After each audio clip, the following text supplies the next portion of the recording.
Sí, amigos, regresamos con nuestro invitado Daniel Atilano, que nos estaba conversando acerca de su investigación sonora en la ciudad universitaria.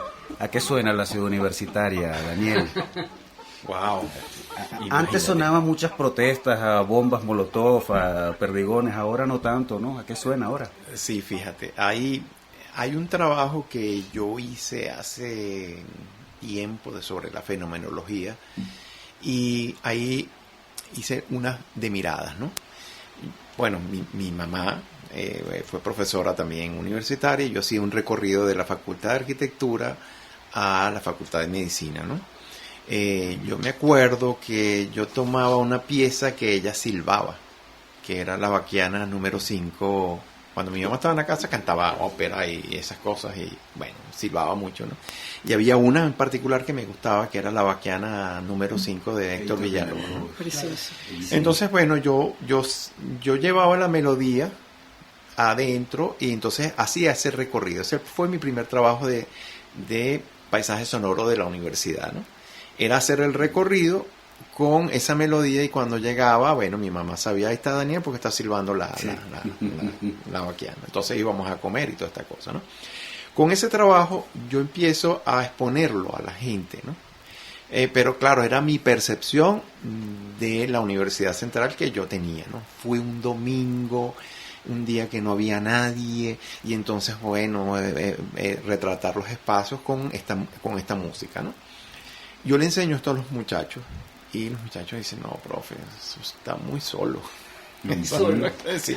Hice un trabajo interesante porque lo mostré a 95 personas y que las personas dieran su percepción. Bueno, ahí hubo de todo, maravilloso. Pero cuando se lo enseñan a los muchachos dicen, bueno, que ellos hicieron su versión y ahí dije, bueno, pero entonces la ciudad universitaria tiene la mirada de cada uno de sus integrantes. Mientras más miradas tenga, mejor percepción vamos a tener de lo que es la Universidad Central. Entonces, bueno, eso fue las distintas miradas de los muchachos. Entonces, suena dependiendo del que te la muestre, ¿no? El muchacho que tiene miedo y te la muestra con miedo, el muchacho que descubrió que su mundo de libertad. Lo que más se nota es la libertad. Ese es el sonido de la ciudad universitaria, ¿no? El sonido de la libertad. Qué hermoso eso. El muchacho, tú ves que cuando están en Tierra de Nadie, por ejemplo, hubo hace un poco un muchacho grabó Pisar la hojarasca, que está por allá por la Tierra de Nadie, ¿no? Que se caen los troncos, entonces pisaba los troncos y yo decía, bueno, pero qué sonido tan fantástico.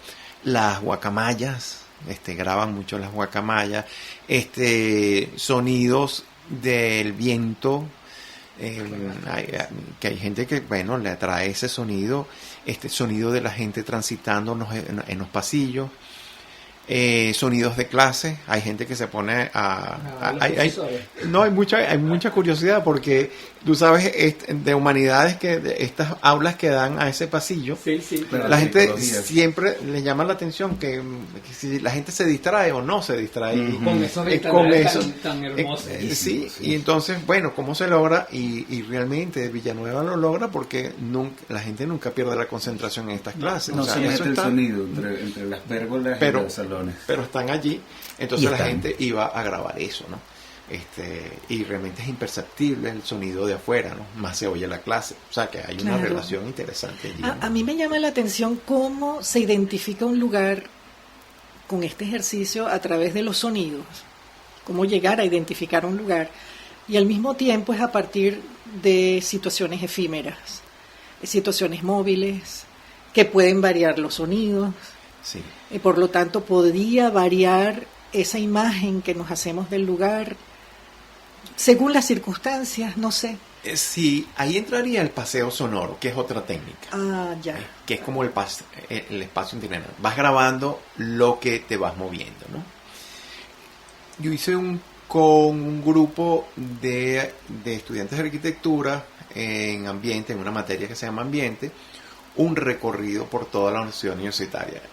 En esto primero hago yo un mapa de sentido, ¿no? Un mapa de sentido que es qué es lo que significa para ti esto, ya sea el barrio, la ciudad, el territorio, en este caso la ciudad universitaria, y nos pusimos a describir cuáles eran los sitios más llamativos. Bueno, mira, a mí me encanta la biblioteca, entonces la gente señala la biblioteca. Ya no, que a mí me encanta el pasillo de ingeniería, Después que eso está puesto, yo lo que hago es preguntarles a ellos, bueno, ahorita vamos a desarrollar el recorrido, vamos a unir esos puntos. Y cada vez que llegamos a un punto nos tenemos que parar. Lo que vamos a descubrir también, no se los digo, pero después lo concluimos, que hay ciertos puntos que no se dicen que la gente se para automáticamente. Este fue Tierra de Nadie, por ejemplo, nadie lo había nombrado y la gente se para en Tierra de Nadie. ¿Por qué? Hay algo que lo atrae allí, el sonido de los pájaros, la vista de allí es espectacular, a las 6 de la tarde es una belleza. Entonces, bueno, el espacio de por supuesto, el foyer, la plaza cubierta, que es espectacular.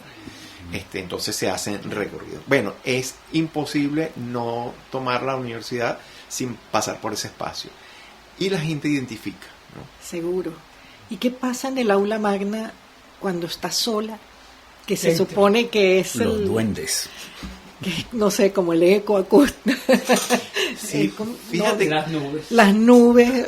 O sea, ¿qué efecto hay en un espacio cerrado? Que no sé por qué, pero es realmente la imagen también de la sonoridad. Sí, es interesante porque en el paisaje sonoro el silencio es expectante, da una sensación de vacío que es impresionante, ¿no?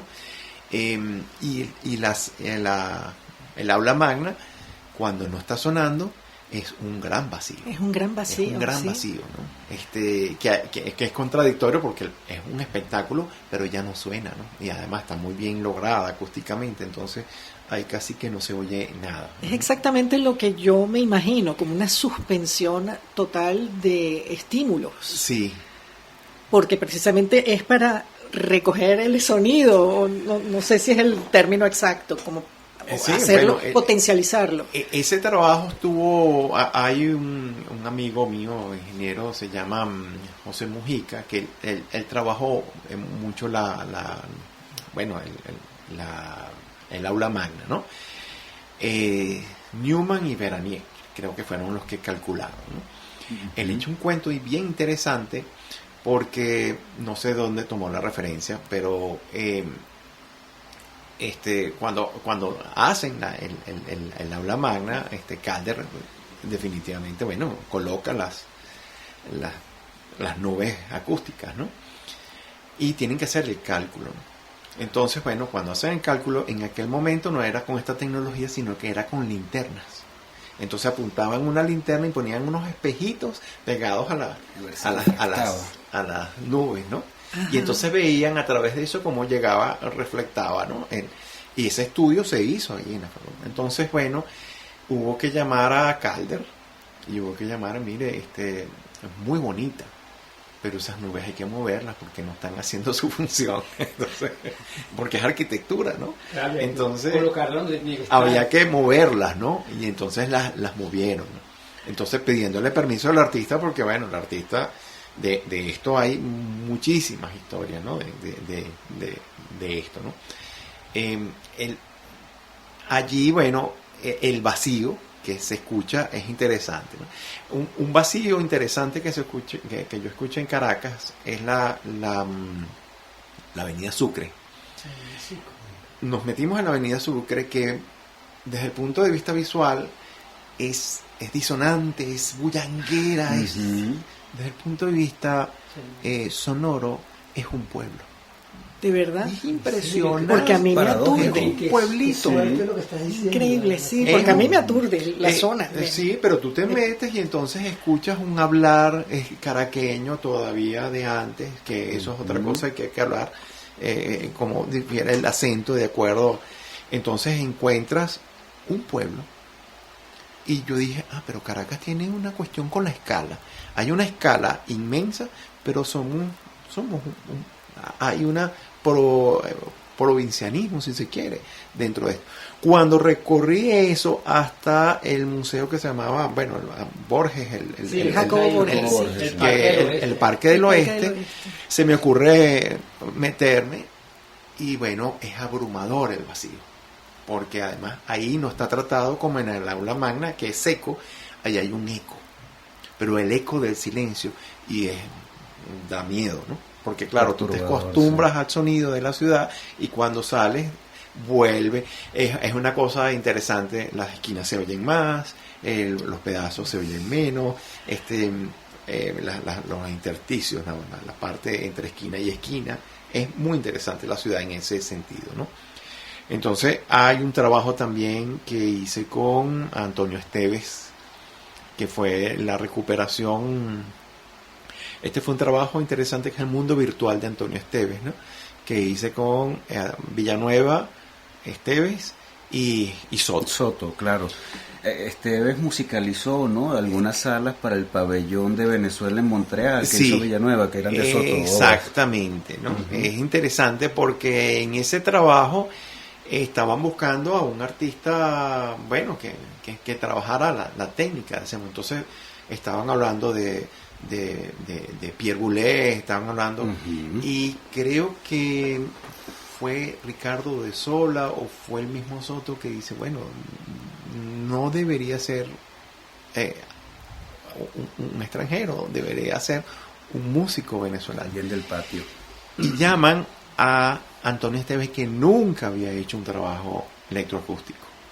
Bueno, esa investigación fue porque yo sabía, a través de iconografía de José Balsa, él hace un trabajo, un libro editado por Biblioteca Ayacucho, ¿no? Sí, Antonio Esteves, sí. De Antonio Esteves. Bello libro. Y él dice que en alguna parte que él había tenido un problema, porque él se sentía abrumado, pues, ante eso, porque claro, él venía de una cantata criolla con toda la canción nacional, pues. Imagínate tú, claro, a los 45 años, y se encuentra en Francia con unos chamitos de 23 años que están haciendo música electrónica, y él no comprendía ese mundo. Él venía de la tradición de escribir música y se encuentra con estos muchachos que están trabajando con aparatos, ¿no? Y allí en algún momento sale que él había tenido una parálisis creativa, o sea, y eso fue lo que me llevó a entrevistar a Soto. Entonces en ese trabajo yo entrevisto a Soto y Soto lo confirma. Sí, él tuvo un momento de reclusión, porque tuvo que hacer un trabajo de reconocerse en esto. Él tenía un gran miedo. Imagínate, el que estaba más allá era Xenakis, que estaba haciendo trabajo electroacústico, Stockhausen por otro lado, y estaba él haciendo en 1967 su primer trabajo electroacústico, que es la etapa electroacústica de Esteves, que yo considero uno de los mejores compositores porque se atrevió a todas esas cosas. Sí. Interesante, ¿no? Entonces ese trabajo está allí, y bueno, se recupera el espacio interior.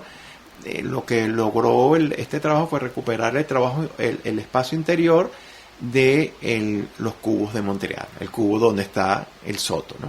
Sí. Entonces, bueno, ese es de allí, bueno, por eso te digo, tengo mucho tiempo haciendo esto, ¿no? Ahorita estamos haciendo con el grupo de investigación, recuperando espacios de la historia, ¿no? En la Catedral de Caracas, en la actualidad, tiene un espacio que fue modificado hacia 1936 por allí.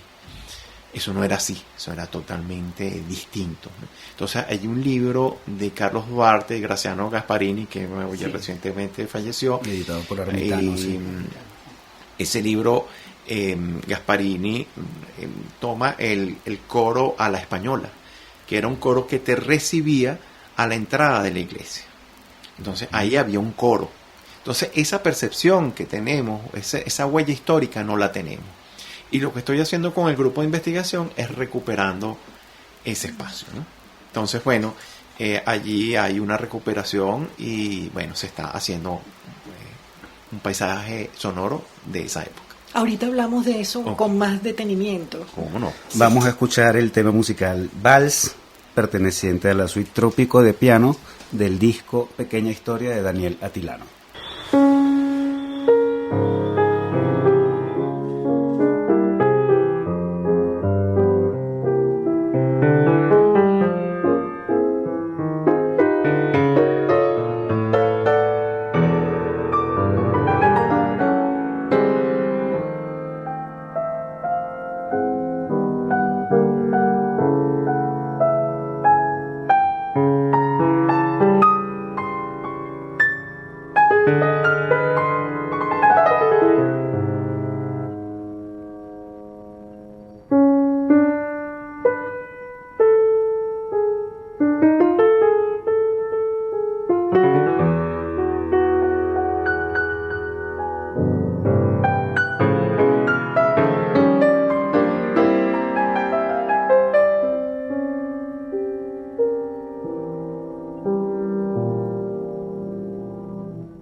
Bien, amigos, regresamos a su programa Un Minuto con las Artes, conversando con Daniel Atilano, arquitecto y músico y arquitecto.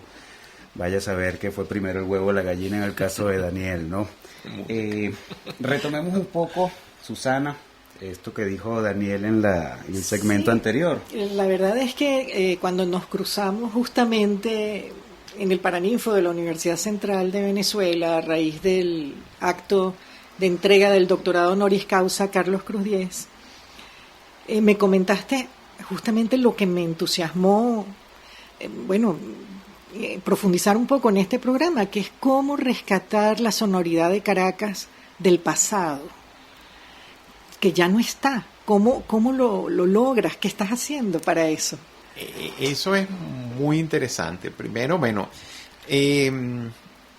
claro, hubo un trabajo de unos franceses que recuperan sonoramente la Chelet, creo que es una parte que está cercano al río, y ellos empiezan a recuperar una ciudad de 1750, ¿no? A mí me llamó mucho la atención ¿no? Y lo hacen unos muchachos con videojuegos y tal cosa. Yo dije, wow, pero esto es fantástico, ¿no? Porque es una conexión del pasado con el futuro, con la tecnología de ahorita, y ahí es donde sale el grupo de investigación, ¿no? El grupo de investigación trato que sean muchachos, que sean audaces con los aparatos, que se arriesguen, que jueguen. Bueno, he encontrado, claro, y entonces eso se convierte como un laboratorio, ¿no? De descubrir el muchacho y la inquietud de investigación, porque hay algo que hay que fomentar en el arquitecto, que es la reflexión, no tan solo la acción. Porque la acción te pone a construir, pero no hay una reflexión sobre la ciudad, y tiene que haberla. Eso es importante. Entonces, a partir de recuperar eso, lo primero que me llamó la atención fue el hablar del caraqueño. El hablar del caraqueño, esto lo descubro yo en una clase que se llamaba La rítmica y su comprensión, que nos daba Edgar Saume hace mucho tiempo. Esto, bueno, lo escribí yo en el blog, está escrito, pero oye, a mí me costaba mucho esto de hacer rimbos combinados, pasar del pie a la mano, o sea, eso es un trabajo intelectual fuerte, o sea, llevar un ritmo con un pie, llevar otro, llevar con la voz otro, con la mano otro, entonces es muy complicado, ¿no? Yo estaba obstinado y yo dije, un momentico, yo voy a salir aquí y me voy a tomar un cafecito. Y esa escuela Nova, en aquel momento estaba en San José, por allá por Brisas de Gamboa, y voy a una bodega. Y me encuentro un señor que la está martillando al portugués. Y entonces el tipo empieza a hacer con la mano y a llevar el ritmo. Oye, mira, portugués. Y empieza a improvisar, pero improvisar la letra, a tocar. Y yo digo, claro, pero es que es natural. Pero el hablar, oye, vale, yo quiero que tú me digas que me puede.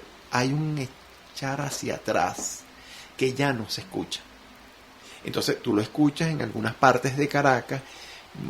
Víctor Cuica habla así, habla y él explica cómo él empezó a hacer esto con su mamá, no a hablar así, sino cómo entró en la música, entonces le agarra un peine, eso está en internet también, y él habla de esta manera, ¿no?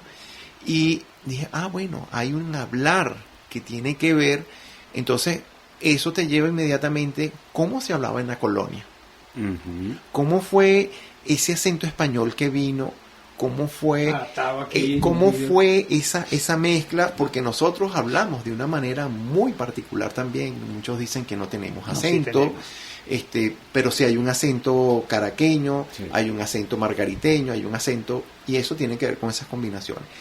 A partir de allí dije, bueno, ¿cuál es el sonido de la tierra, de las carretas, de las cosas que existen, ¿no? Entonces, bueno, a partir de allí es que empiezo a elaborar un posible sonido caraqueño de antes. Interesantísimo, realmente, y cómo la historia se puede reformular y hacerla de nuevo, hacerla viva, sí, a partir de la sonoridad, me parece fantástico. Lo que me parece rico además exactamente cómo la historia sigue estando viva, de alguna manera, sí, exacto. Y subrayar esa parte viva aún de la historia, incluso en la palabra, en el lenguaje. Y esos paisajes sonoros de ahorita te van son herencias para algún futuro, que como sonaba esta ciudad en el paisaje sonoro también se alimenta del habla sonora.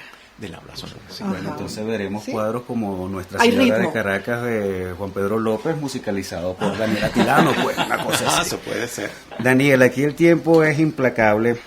Háblanos un poco para cerrar acerca de tu faceta como musicalizador para teatro. En este momento se está presentando El Rey Lear en la Asociación Cultural Humboldt.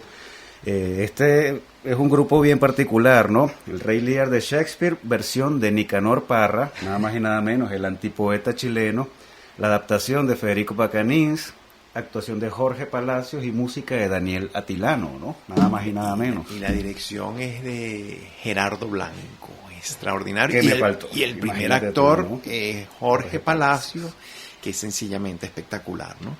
Mira, el llevar música a una obra de teatro es primero leer, y leer Shakespeare no es tan fácil, porque resulta que él no te dice cómo era el ambiente ni nada, sino que yo tengo que empezar a hablar con el director, bueno, ¿y qué hago acá? Y entonces es un intercambiar, ¿no? Con Gerardo Blanco yo he trabajado otras piezas, Molière, La Fea Despierta, o sea, otras piezas, ¿no? Esta en particular es un proceso interesante, porque trabajo con Gerardo Blanco y es tratar de colocar música a algo que no existe. Y bueno, esas primeras partes eran, bueno, ¿y qué es lo que tú quieres decir? Dígame la tempestad. Me dice, es que el rey tiene que pasar por una tempestad, pero ¿cómo es esto? Una tempestad, sí, pero él la escribió, pero se está refiriendo a una época anterior. Él no está ubicado en su tiempo físico, sino es más atrás. Es como el medioevo inglés. Entonces, ¿A qué suena eso? ¿A qué suena eso? Entonces, bueno, mira, yo voy a tratar, no podemos recrear eso, sino es como la angustia que sentía ese rey, ¿no? Entonces empezaste la composición a partir de el mismo texto de Shakespeare y no un montaje ya hecho ni nada. Del mismo, a partir del texto de Shakespeare. Eso lo hago así porque es tratar de, así como que compones y diseñas desde el sonido y no tienes referencia, tienes que tratar de diseñar o componer desde el texto. Después que logras algo, que eso, y tú dejas que eso duerma allí y en alguna mañana, alguna medianoche aparece algo y con eso empiezo a trabajar, ¿no? Entonces, bueno, como el texto es muy fuerte, el bufón jugaba un papel muy importante. Fundamental. Entonces, Personaje bueno, que siempre he querido hacer. interesante. Bueno, a partir de allí se hizo la introducción, el bufón, la tempestad y el cierre. Entonces apareció un ángel, que el ángel, yo lo llamo el ángel de la muerte, pero que lo canta Catherine Cole, que es la que hace el anuncio al principio, en medio y al final. Que bueno, interesante. Hay un canto muy bonito que hace Kent, que es la canción de Kent, que es cuando él está en el cepo. Bueno, vale la pena. Sí. Esta obra vale la pena. Es fundamental, esta de las de Shakespeare. Bueno, todo Shakespeare, todo, ¿no? Shakespeare. Humberto, Susana, pero esta en particular. Relief. Nos tenemos que ir, queridos amigos. Llegamos al final de su programa Un Minuto con las Artes. Susana, Humberto, agradezcamos a Daniel. Grato. Muchísimas gracias por tu visita. Podido continuar. Y 2 horas más o 4 horas más. Sí, absolutamente. Por nuestra cuenta, pero nuestro operador Raúl está haciéndonos más señas que un jugador de béisbol. La invitación entonces es a escucharnos todos los miércoles de 9 a 10 de la mañana en su Radio Capital 710 AM. Estuvimos acompañándoles en el control de estudio, edición y montaje Raúl Sánchez, en la producción y coordinación de la emisora Jorge Duque, en la producción de Un Minuto con las Artes, Valentina Graciani, y un gusto compartir con ustedes Susana Benco, Humberto Ortiz y Álvaro Mata, todos bajo la dirección de Radamés Lebrón. Invitamos a nuestra audiencia a seguirnos en las redes en @Un Minuto con las Artes. Hasta el próximo miércoles. Adiós, hasta luego. Hasta luego. Hasta luego.